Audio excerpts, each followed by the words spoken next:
everybody, welcome back.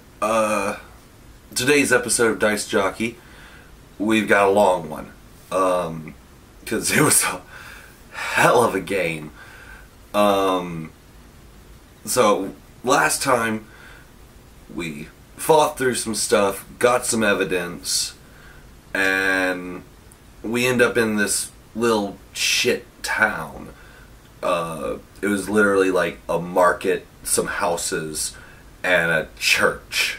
A multi-denominational church, for some reason. So they were like, well, what do we do?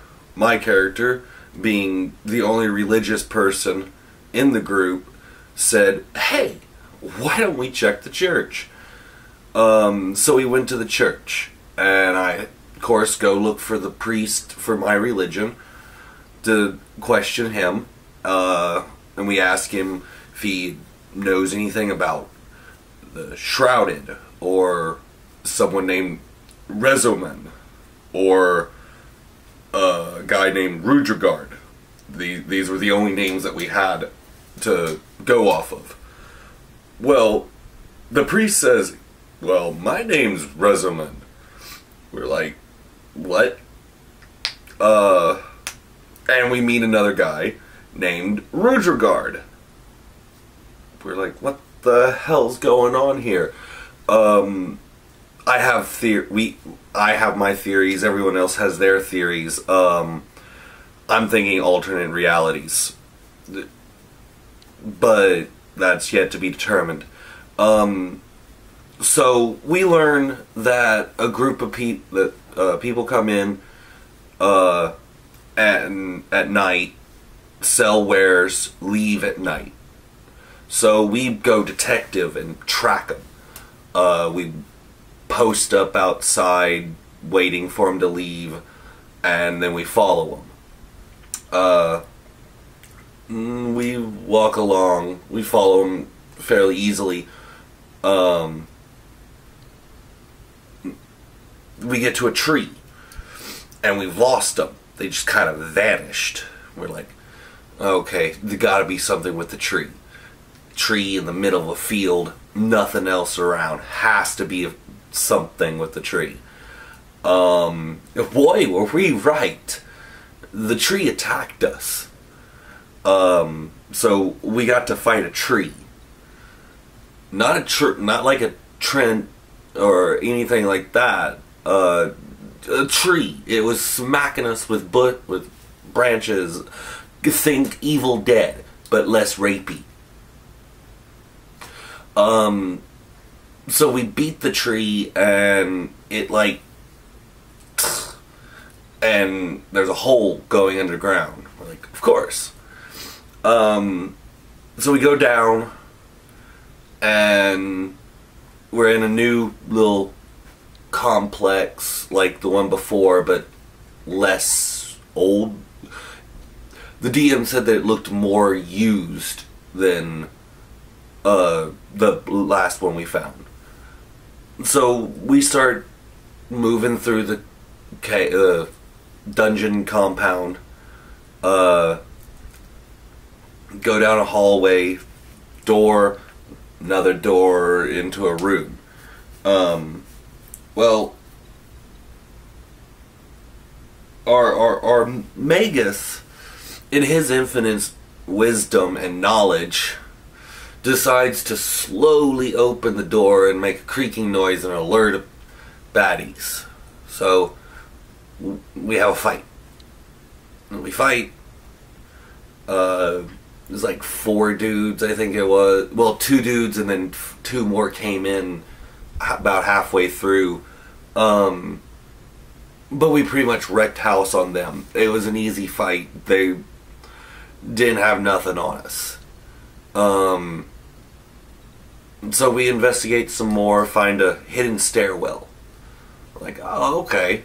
Well, we should have stopped and rested, because once we got that stairwell and we realized, oh shit, we're coming up onto a big fight, we need to heal up and redo our spells and get ready for a battle. we couldn't get off the stairwell. He was like, you walk and you walk and you walk and you never come to the door again. We're like, shit. So we go into the fight half cocked. My spells were used up, our mage's spells were used up. We had a few healing potions left, but we were not ready for this fight. We didn't think we were going. I was sitting there going, no, we're going to die. So we go into the cathedral, I guess. Big stained glass window. That was pretty cool. And we find the two guys that we followed. A gnome, who is the same gnome that died in the way back when in the first game. You can hear about that in that video. So, and the other one was Rudrigard. And we're like, well, that motherfucker that's behind us? And same guy. He kills the Rudrigard that was with us and like burns him after saying some cryptic stuff. So then, of course, the fight starts. The gnome leaves. So it's just the evil Rudrigard.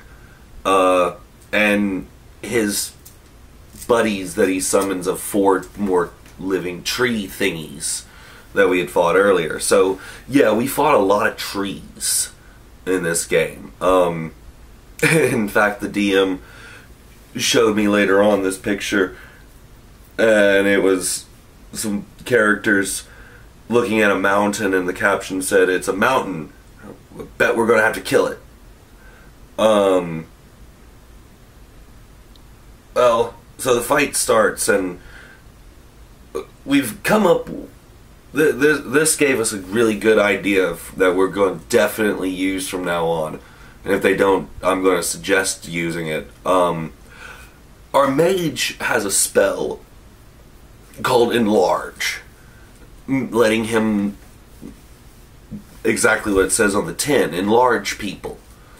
So he used it on our monk, Odolph.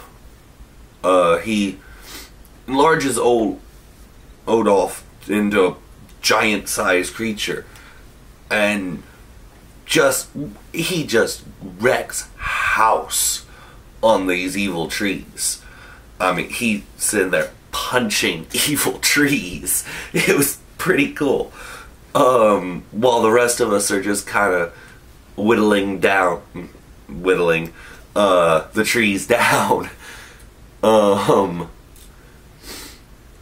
So we like knocked down the tree. We're actually doing pretty good against these trees just because of the amount of damage that Odolph is doing by punching trees. Like, he's just karate chopping trees and shit. Well then, evil Rudrigard, ER, if you will, decides to join in.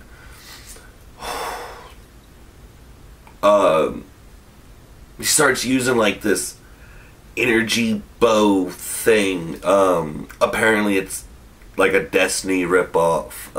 I haven't played the video game Destiny, but all of them are, and they all knew what he was ripping off, and I'm like, okay, awesome. Let's focus on killing the guy.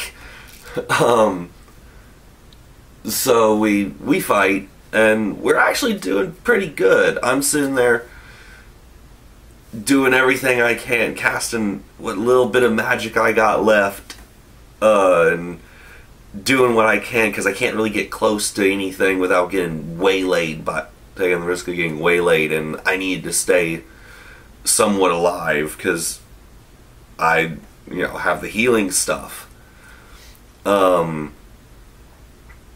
We take out 3 of the trees. And had one down pretty low. And then slowly but surely we start getting picked off. Because we just slowly, we can't handle it. We're down on magic. We're getting taken out.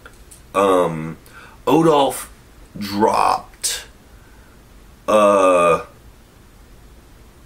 then Oboken, little scaredy cat that he is, takes off down the hallway and starts guzzling healing potions or water, man. Which is probably the best thing he could have done, because the day was saved by the cat.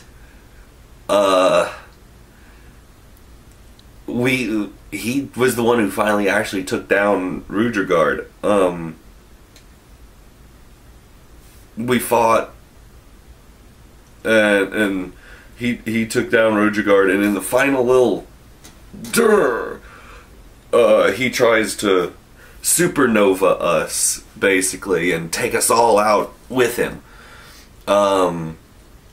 And Oboken, being a ninja, has the highest reflex saves out of all of us, and he easily makes it.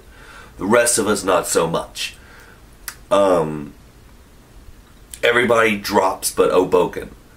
But he's beat the evil Rudragard and the tree.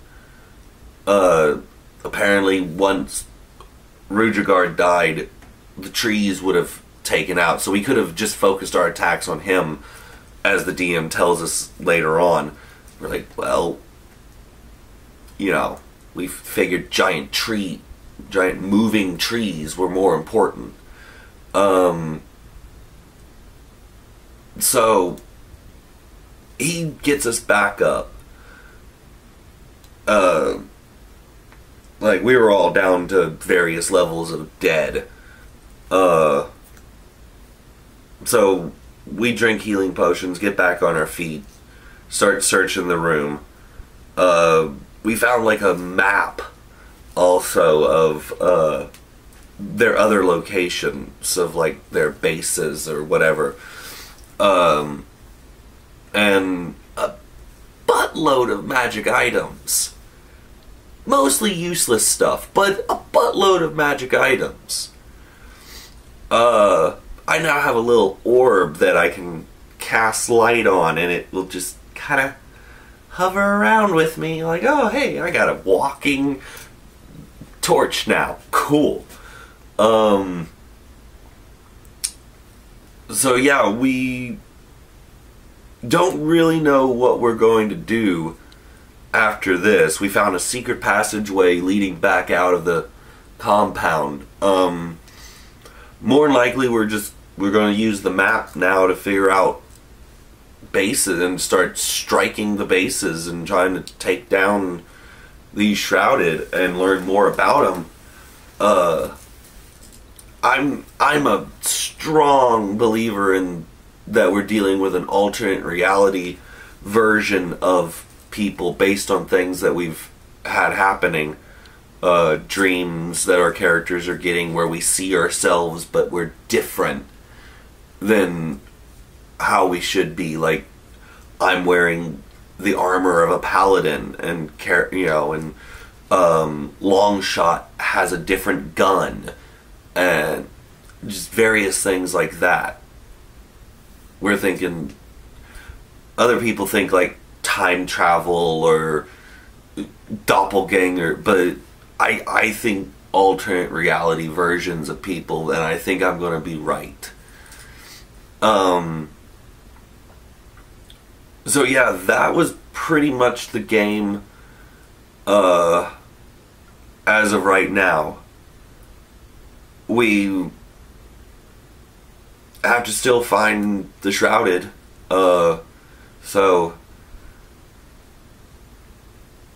and figure out where Rezoman is, or the Rezoman we're looking for, since the priest isn't the guy, or as far as I can tell with everything I have, and I basically would know if he was lying to me, because well, my character knows when people lie.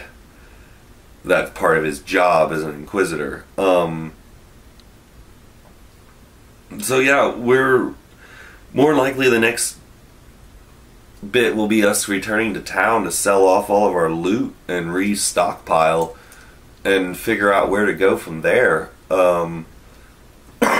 Excuse me. So yeah, you'll have to join in next time to see what we're going to be doing. And if you have any theories on what's going to happen, feel free to drop a thing into the comments below. I don't actually know if he's using a module or what. So there may be a module out there that will reveal the secrets to what's going on.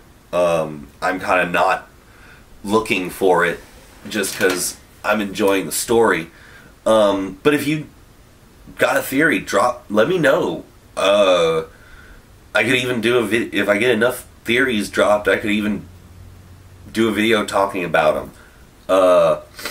So yeah, for Dice Jockeys, I'm Xander, and join us next time. We've got to find out what's going on.